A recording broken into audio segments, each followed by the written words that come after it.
Hello everyone. Welcome to my bold and the beautiful gossip channel. I hope you're all having an amazing day. Before we dive into today's content, make sure to hit that subscribe button and show some love by giving this video a thumbs up.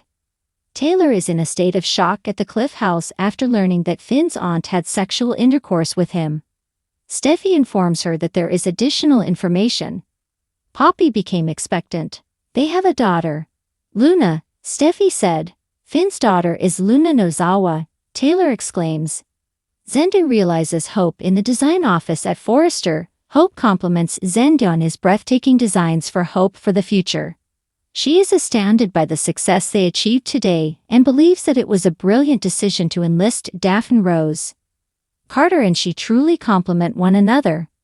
Hope believes it will be beneficial for the company. Forrester is moving in an intriguing new direction. Zendu observes that Carter doesn't seem as stoked as he should be given his recent successes. Why do you think that might be? Hope takes a call and Zendu learns she's getting more accolades for Daphne Rose's new fragrance. She's extraordinary and unlike any woman she's met before. Zendu questions again about Carter's muted reaction to their successes. The only one who seems thrilled is Hope. She says they all want Forrester to be respected internationally. Zendu says, "Hope, it is." Hope continues on about how much more potential there is. She assured him that Carter is excited about it, and wishes Zendu could be too. Daphne becoming a member of Forrester is going to make a world of difference. Zendu observes that she's quite the fan of Daphne's. So is Carter. Hope says she understands him. That's why she's indispensable. Hope believes she'll alter the trajectory of Forrester Creations for Carter. And for me. Daphne asks Carter to dig deep in the main office. Daphne knows Carter is suffering. He went against his closest friend and the family who embraced him as their own. A hollow victory, no, she queries if this is worth his relationship with the Forresters. He's proven his point and has a golden opportunity to return the company to Ridge and Steffi. Carter asks, "You want to return the company to Steffi, Ridge and Eric?" Daphne, taking his hand and leading him to a mirror, says it doesn't matter what she thinks. Only what he thinks of himself. What does he see? She urges him to be honest with himself. Daphne tells him she believed he was a traitor and planned to watch her back, but I was wrong. That's not who you are at all. She can tell he's a man of principles. Carter tells her the Forresters would disagree. Daphne says he's made his own indelible mark on the company. But the true mark of an extraordinary leader, man, is knowing when to say when. This would be a great opportunity to strike a deal. Carter queries, what kind of deal? Daphne says, if they agree to keep Hope for the future, return the company to them. She offers to go to Ridge and Steffi on his behalf. What do you say, Carter? At the Cliff house. Taylor questions Steffi when this happened. Steffi says it was when Finn was commencing college. Poppy was staying with them and helping out. One night, Steffi says she took advantage of Finn. She's crossed the line with males with drugs. Taylor recounts that they had this one night and Poppy got pregnant. Steffi says Poppy lied to Finn and told him he wasn't the father. Taylor blurts that it's all a falsehood. This is absurd. Taylor says Tom Star is Luna's father. Steffi argues that Leigh did a paternity test. Taylor says someone must have altered it. She declares that Finn must repeat the test. Steffi says Finn took a test, twice. Luna is, without a doubt, Finn's daughter. Taylor is angry that Steffi has to cope with this, for Finn to lay this on her now. How does he expect her to cope with that? How does anyone cope with that? She holds her as she sobs. Luna gets to Finn at Bill's place. Luna rants that she hates herself for all the suffering she's caused. She doesn't expect him to believe her, but she is horrified and ashamed of herself. She goes on to say she must have been crazy because no sane individual kills people or abducts a member of their own family. She sobs that she wants to make things right, but she can't, and it kills her. Luna pleaded with Finn to believe her. Luna figures Finn came to pulverize her. She deserves it, but she says it was like something took over her body and made her do these terrible things. Tom Star is her father and she stole his life. It still doesn't feel like he's her father, maybe because he was never there.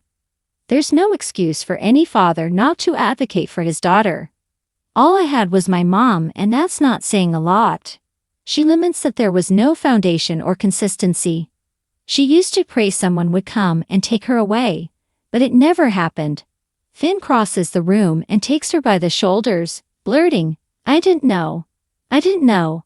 He embraces her and sobs. Daphne and Carter kiss in the main office. Carter takes a deep inhale and walks over to the desk. Daphne queries if she overstepped. He tells her, not at all.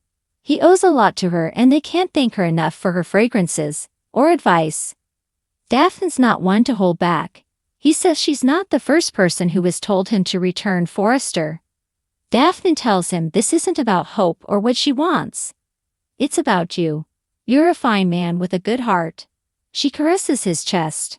Carter says it's like she can see straight through him and knows everything it's thinking. He attempted to tell himself that what he and Hope did was justified, that he was a decent man. Daphne says, "You're so much more." Hope crosses the hall and peers in as Daphne and Carter kiss. Closing the door, Hope appears distraught. Once alone, Steffi sorts laundry, but pauses to flash back to Finn informing her he's Luna's father. Taylor appears and requests, "Steffi, honey. What is it? What's wrong?" Steffi doesn't know quite how to express it. It doesn't have anything to do with Kelly or Hayes, but it does have to do with children. Steffi B&B at Bill's home. Luna smiles as she reads an article about Katie Logan working with her son Will. She notices a photo of him and Electra and frowns. Next, she moves to an article on Tom Star's death.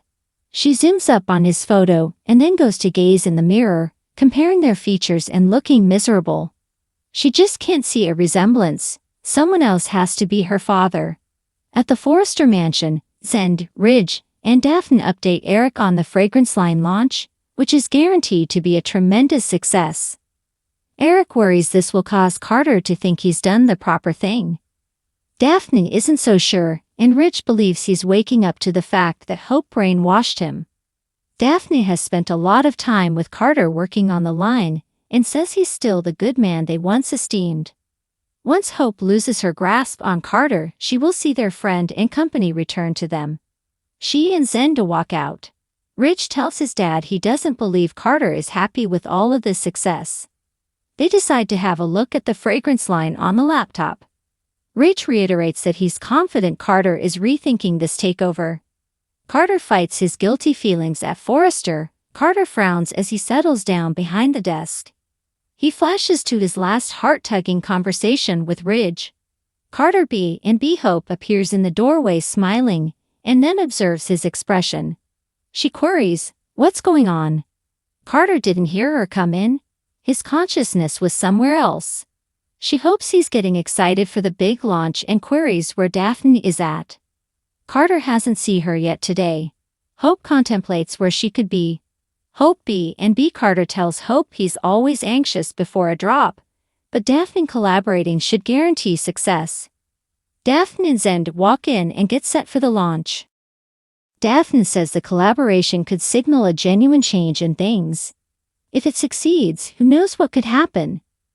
At the prison, Finn informs the administrator he needs to see Luna Nozawa and won't be taking no for an answer. The man isn't authorized to give him that information. Finn growls, "Then find me someone who is. I need to see Luna. I'm her father." The administrator is confused. She was convicted of murdering her father. Finn says that wasn't her father, he is, and he needs to inform her. The man sighs and explains she's currently under house detention. Finn exclaims, "House arrest? What house? This doesn't make any sense." The administrator declares that he's already said more than he should and exits. Finn asks, "Where are you, Luna?" Daphne's line slays at the Forrester residence. Eric declares that the fragrance drop was sensational. Daphne is correct. They're going to make a lot of money. He's regretful to be rooting against his own team. Ridge pats his dad on the shoulder. Ridge urges him to be relieved. When they take the company back, it will be in fine shape. The days of Hope and Carter at Forrester are numbered. More B&B Steam reunion ahead at Forrester. Hope, Zend, and Carter get the news that the fragrance line is a tremendous success. Hope declares that this proves the takeover was the correct thing to do. Carter beams and then turns to see Daphne watching him. As Carter takes a call, Hope discusses interviews with Daphne. Carter disconnects and Zenda tells Daphne she did a wonderful job. Hope crows that Forrester is being extolled across the globe, and it's all because of Carter's ideas and leadership. Daphne makes an expression.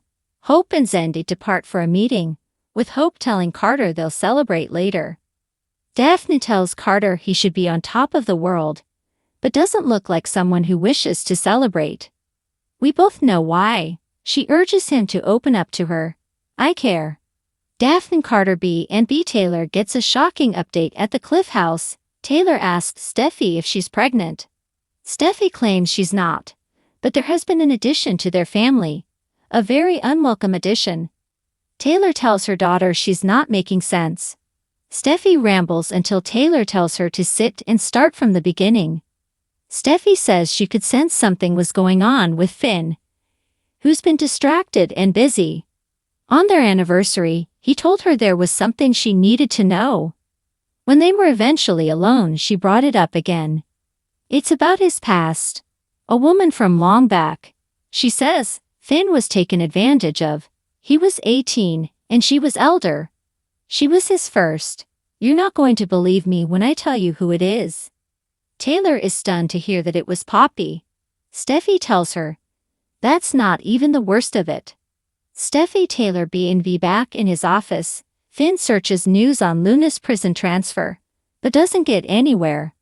Suddenly, he receives a message saying, your daughter's being held at 3197 Holden Dr. Bel Air, CA 90,077.